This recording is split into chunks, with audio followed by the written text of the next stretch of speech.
He wasn't supposed to be there. 17-year-old Jaden Carter stood at the far end of the starting line, surrounded by hundreds of well-prepped runners in high-end gear, earbuds in, fitness watches set.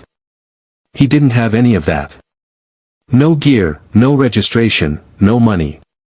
Just duct-taped sneakers, an old cotton shirt that clung to his body from years of wear, and a fire in his chest that had nothing to do with running. For Jaden, running was more than just a sport, it was an escape.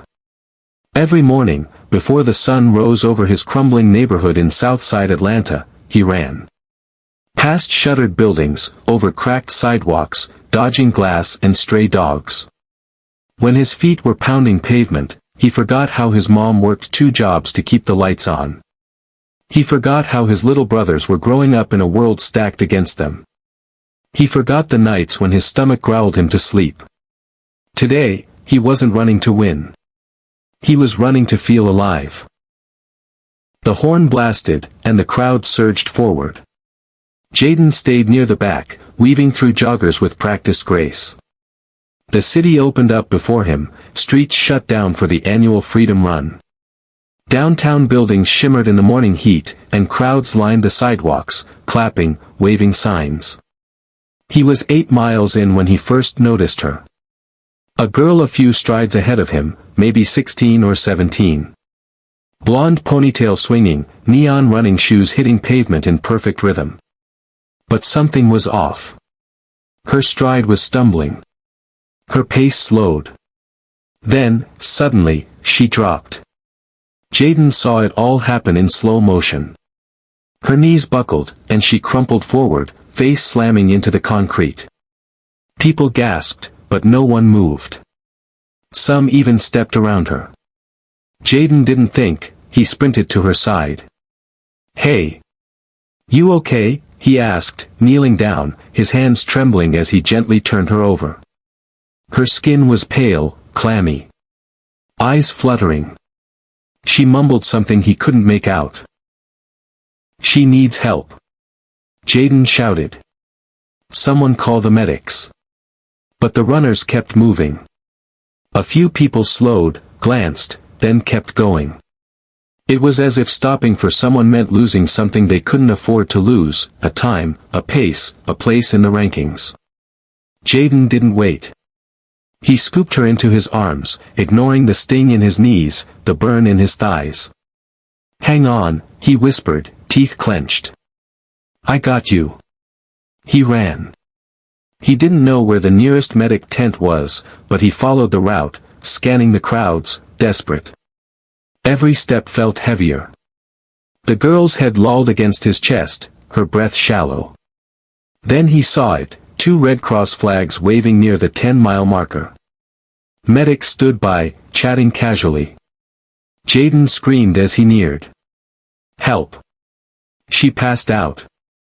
They rushed forward, lifting her from his arms, checking her pulse, placing an oxygen mask on her face.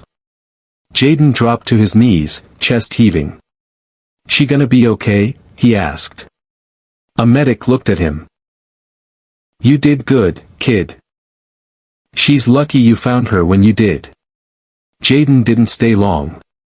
Cameras had already started turning his way. He slipped back into the crowd, disappearing before anyone could ask his name. He wasn't there for attention. He was just trying to do what was right. By morning, Jaden's phone was blowing up. At first, he thought it was a prank. But then his cousin Marcus ran in, eyes wide, holding his phone like it was on fire. "Bro, you're everywhere. You're a hero." Jaden frowned. "What are you talking about?" Marcus pulled up a video, taken from the sidewalk during the race. It showed the moment the girl collapsed. The moment Jaden ran to her. Carried her. Sprinting with her in his arms like a firefighter pulling someone from a burning building. The caption read, "Unidentified teen saves girl during marathon, hero vanishes before anyone could thank him." Jaden's face was front and center. And the girl? Her name was Emily Hastings. Daughter of Richard Hastings. The billionaire behind Hastings Corp., a global tech empire. She was worth more in trust funds than Jaden's neighborhood had seen in 50 years. Within hours, TV stations were running the footage. Hashtags were trending, hashtag marathon hero, hashtag Jaden the savior, hashtag teen angel. By noon, reporters were outside his apartment. His mom had to turn them away. Jaden stayed inside, overwhelmed and confused. He didn't save her because she was rich. He didn't even know. He saved her because she needed help. 2 days later, a black SUV pulled up outside his building. Out stepped a man in a gray suit and a girl in jeans and a hoodie. It was Emily. She looked different from the girl on the marathon course. No makeup. No cameras. Just a soft, genuine smile. "Are you Jaden Carter?" the man asked. Jaden nodded slowly. Emily stepped forward.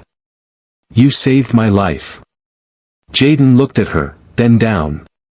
"I'm glad you're okay. I wanted to meet you." "Properly," she said. "My dad wants to meet you, too. If that's okay." Later that afternoon, Jaden sat in the backyard of the Hastings estate. It was bigger than any building on his block. A glass mansion with gardens, fountains, and more square footage than his entire street combined. Emily sat beside him, sipping lemonade. Her father, Richard Hastings, joined them. He was older than Jaden expected, with silver hair and sharp eyes, but his handshake was firm and his voice sincere. "I owe you everything," he said plainly. "You didn't just save my daughter's life, you reminded us what real character looks like." Jaden shook his head. "I just did what anyone should have done." "But no one else did," Richard said. He reached into his jacket and pulled out a folder. "A full scholarship. Anywhere you want to go. College, housing, meals covered. We want to invest in you, not just because you saved Emily, but because you're the kind of person this world needs more of." Jaden's mouth fell open. I don't know what to say." "Say you'll accept it," Emily said with a smile. "You deserve it." Jaden nodded slowly, heart thudding. It felt like everything was changing. Weeks later, Jaden started at a private academy downtown. Books were paid for. His brothers had tutors. His mom finally quit her second job. And Jaden kept running. Only now, he wasn't running away from his past, he was running toward his future. He and Emily became close friends.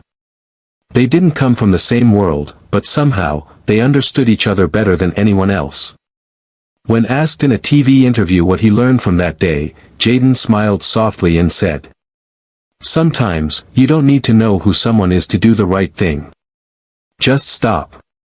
Just help. Just care. That's what changes lives." And it did.